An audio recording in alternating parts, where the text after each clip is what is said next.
بسم اللہ الرحمن الرحیم۔ اللہم صلی وسلم علی نبی رحمہ۔ میری کرسمس۔ میری طرف سے تمام مسیح برادری کو کرسمس کی مبارک قبول ہو۔ میں حضرت عیسیٰ علیہ السلام کے اقوال پڑھ کر حیران رہ گئی ہوں۔ ان میں کس قدر حکمت اور گہرائی ہے۔ ہم لوگوں کو ان کے بارے میں اتنا علم نہیں جتنا کہ اور پیغمبروں کے بارے میں ہے۔ فوزیہ میری کزن لندن سے فون پہ مجھے کہہ رہی تھی۔ میں نے اسے جواب دیا کہ بدقسمتی سے ہم تعصب اور جاہلیت کی وجہ سے اندرونی طور پر اتنے فرقہ بندیوں میں پڑ گئے ہیں کہ ان موجود فاصلوں کو ختم کرنا بھی ناممکن نظر آتا ہے، اور بڑے بڑے عالم و فاضل بات کرتے ہوئے گھبراتے ہیں۔ فوزیہ کا شمار میری زندگی میں شامل ان چند لوگوں میں ہے جنہیں ہم مزاج کہا جاتا ہے، اور جن کے ساتھ بات کر کے وقت گزرنے کا پتہ نہیں چلتا۔ قرآن حکیم صرف مسلمانوں کی کتاب نہیں ہے، بلکہ اس کا خطاب تمام بنی نوع انسان ہیں۔ قرآن میں حضرت عیسیٰ علیہ السلام کی مثال کو حضرت آدم علیہ السلام کے ساتھ بیان کرتے ہوئے اللہ نے فرمایا کہ حضرت عیسیٰ علیہ السلام کو حضرت آدم علیہ السلام کی مثل کن کہہ کر تخلیق کیا گیا۔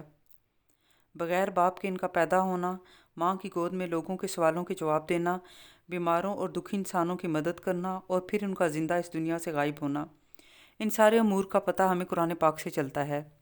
اور جب قیامت نزدیک ہوگی تو حضرت عیسیٰ علیہ السلام کا دوبارہ ظہور ہوگا۔ بدقسمتی سے آج کا نوجوان حیران و پریشان ہے، کیونکہ جو قوم اپنے ماضی سے کٹ جاتی ہے تو اس کا حال بھٹک جاتا ہے اور مستقبل غیر یقینی اور اندھیروں میں ہوتا ہے۔ دین یا مذہب کا فہم محض ریچولز کو ادا کرنا نہیں ہے۔ صرف نماز پڑھنا، قرآن کی تلاوت اور عبادات تک محدود رہنا ہی کافی نہیں، بلکہ ان کے دل میں اسلام کی عظمت کا شعور پیدا کریں، وہ اپنے شاندار ماضی کو دیکھ کر فخر سے سر اٹھا سکیں کہ اسلام نے کتنی صدیاں آدھی دنیا پر حکومت کی، مغربی اقوام کو پڑھنا لکھنا اور سائنسی تحقیق کا راستہ دکھایا، حکومت کی، معاشرتی اور معاشی شعور پیدا کیا۔ اسلام ایک عظیم انقلاب کا نام ہے جس کی بنیاد مساوات، انصاف اور رواداری پر ہے۔ یہی وجہ ہے کہ تاریخ میں مساوات کی ایسی مثال نہیں ملتی کہ ایک حکمران حضرت عمر فاروق رضی اللہ عنہ، جن کی آدھی دنیا پر حکومت تھی، اپنے غلام کے ساتھ سفر کرتے ہوئے باری باری سواری پر سوار ہوتے ہیں۔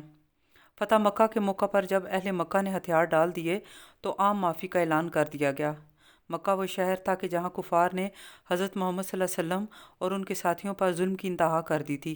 کفار مکہ کا سلوک اس قدر پرتشدد تھا کہ آپ صلی اللہ علیہ وسلم اور ان کے ساتھی ہجرت پر مجبور ہو گئے، لیکن جب اللہ نے فتح عظیم عطا فرمائی تو آپ صلی اللہ علیہ وسلم کے کردار کی عظمت ملاحظہ ہو۔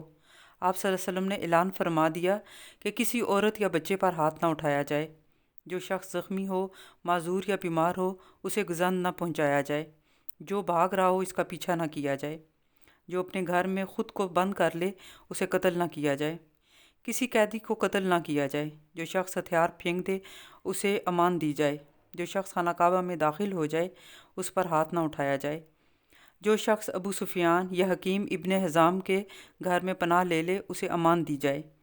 یہ دونوں شخص اسلام کے بدترین دشمن تھے۔ ممتاز مفتی نے اپنی کتاب تلاش میں لکھا ہے کہ تبلیغ اسلام کا مؤثر ترین طریقہ یہ ہے کہ ہمارے نوجوانوں کو حضور صلی اللہ علیہ وسلم کے کردار کا درس دیجیے۔ انہیں بتائیے کہ غیر مسلم حتیٰ کہ اسلام کے دشمن بھی حضور صلی اللہ علیہ وسلم کے کردار کی عظمت کے معترف ہیں۔ نوجوانوں کو حضور صلی اللہ علیہ وسلم کے کردار پر مان کرنا سکھائیے۔ جان لیجئے صاحب کہ جس دل میں حضور صلی اللہ علیہ وسلم کے کردار پر مان پیدا ہو گیا وہ اسلام کے راستے پر گامزن ہو گیا۔ ہمارے نوجوان کو بتائیے کہ قرآن مذہبی کتاب نہیں، قرآن صرف مسلمانوں سے واقف نہیں، وہ تو بنی نوع انسان سے مخاطب ہے۔ آپ سب کا بہت شکریہ۔